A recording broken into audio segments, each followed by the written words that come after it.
Hi, I'm Natalie Bouchard, and you're listening to Inside NC Labor, a podcast designed to inform and educate North Carolina citizens on the role that the Department of Labor plays in state government.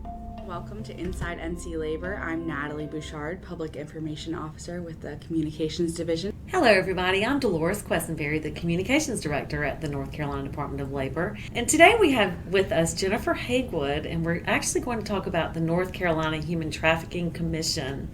But we want Jennifer to kick this off by first telling us about her role within the department.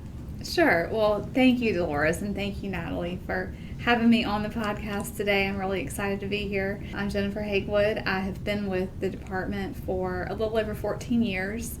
I'm the Director of Administration and Government Affairs, which is a pretty kind of wide-ranging title, I think. Probably the first part of that is I handle the legislative affairs work for the department, acting as the legislative liaison for the department, communicating with the legislature, and advocating for our legislative agenda. The other part of my job is Director of Administration, which is much more wide-ranging. That can include everything from helping Commissioner Berry with her monthly Council of State meetings, any sort of policy work that the department does, and also overseeing the management of the beautiful labor building, making sure the toilets work, making sure everyth's clean, and making sure everyone has a parking spot. And keeping our elevators running. Well, Jennifer, in addition to your duties at the Department of Labor, you also serve as chair of the North Carolina Human Trafficking Commission. We have a statutory seat, the department, correct? Right. Explain this, and why would the Department of Labor be involved with the commission? Sure, that's a great question. I've had a number of people ask me that same question ever since I became the chair. But going way back about 6 years ago, the legislature created, in statute, the North Carolina Human Trafficking Commission. And the statute sets out the specific membership for the commission, and of the 12 statutory seats, one of those seats is designated for the North Carolina Department of Labor. We weren't involved in drafting the legislation, so I can't tell you specifically what the thinking was, but just from my time since 2013 on the commission, you basically have two types of human trafficking. You have sex trafficking and you have labor trafficking. And I think it just made sense probably for the drafters of the legislation that if we're going to be talking about labor trafficking, it probably makes sense for the Department of Labor to have a seat on the commission. That is my best guess as to why we're here. I have served as Commissioner Berry's designee on the commission since 2013. We had one chair through that time. Her name was Libby Coles, and she, after many years of dedicated service, finally stepped down at the end of 2019. And I, somewhat surprisingly, got a call from the governor's office in December asking if I would be interested in accepting the role of chair. After talking to Commissioner Berry about it and getting her enthusiastic approval, I thought about it for a little while and decided that at least for the next year it's something that I'd like to do. And I guess I'm almost 2 months into this, and it's been quite the experience being chair. That's awesome. So, Jennifer, who else sits on the commission with you? The commission is made up, as I said earlier, of 12 members, 4 appointed by the governor, 4 appointed by the Speaker of the House, and 4 appointed by the President Pro Tem of the Senate. We have a pretty balanced makeup of state government officials, Department of Labor, Department of Justice, Department of Public Safety. We also have representatives from the Sheriff's Office, from the Police Department. We have the Cumberland County District Attorney, and we also have several representatives from nonprofits who actually work directly with victims. One thing I have learned is that it's housed in the judicial branch. That's right. We were originally set up within the Department of Justice, and we lived in the Department of Justice for about 4 years, and then I'd say about 18 months ago, the legislature moved us in the statute to the Administrative Office of the Courts, which is otherwise known as the judicial branch. So we are staffed by and kind of sit administratively under the judicial branch. That was probably a really good call to move it there. And we've had great support from the Chief Justice, as well as everyone else in leadership at the AOC. Just kind of break it down and tell us, what is the purpose of the commission? The statute is pretty specific about what the roles and responsibilities are of the commission, and we're actually given a pretty wide range of powers. We are essentially supposed to be the statewide organization organizing all of the efforts around this issue. And there's a number of ways we can go about that. We can seek changes in legislation that would make it easier for victims and that would maybe perhaps increase penalties on offenders. We've actually done that over the past few years.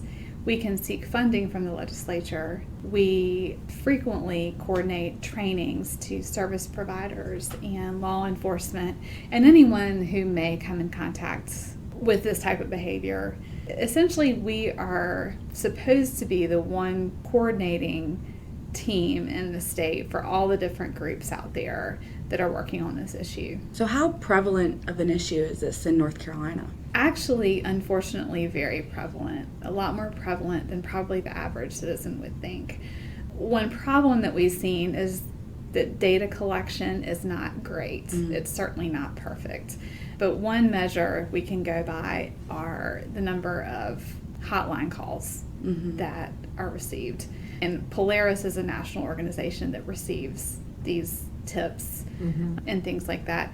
So just based on those numbers, we fall anywhere between 8th and 10th in the country as far as that's human very trafficking. Interesting. And one reason for that, we think, is because of the number of interstates that run through North Carolina, specifically I-95. We're halfway between New York and Miami, and we also have a high number of military installations in North Carolina.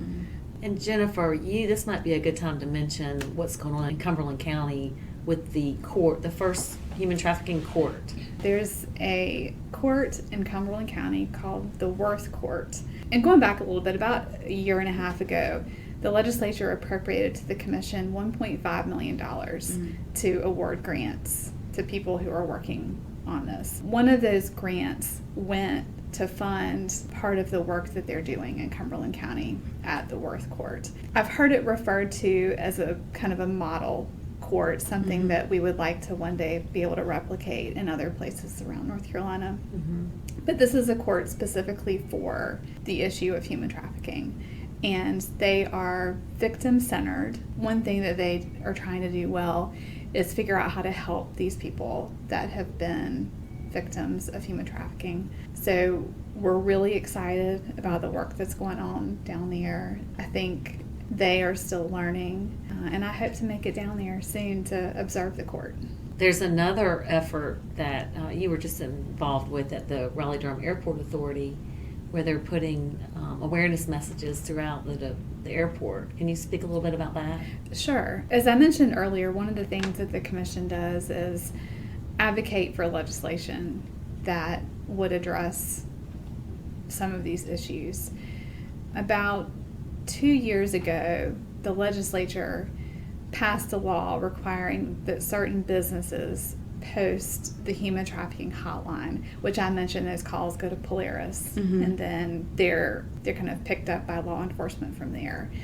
But part of the legislation required that transportation stations, including, rest stops and things like that, post these human trafficking awareness signs. They're very similar to what you would think of as the labor law posters that businesses are required to post. Sure. And kind of what the commission saw was a big win. We were able to get the Raleigh-Durham International Airport to agree to, for the whole year of 2020, post on their digital signboards throughout the concourses and the terminals the information regarding the hotline and what to call if you see something suspicious. These signs kind of rotate through, but when they're on the screen, they stay on the screen for 60 seconds. And we're just really excited because airports are a common place for victims to arrive if they're brought in from another country. What can the public do? How can we stay informed on this issue? Be aware of what's going on around you.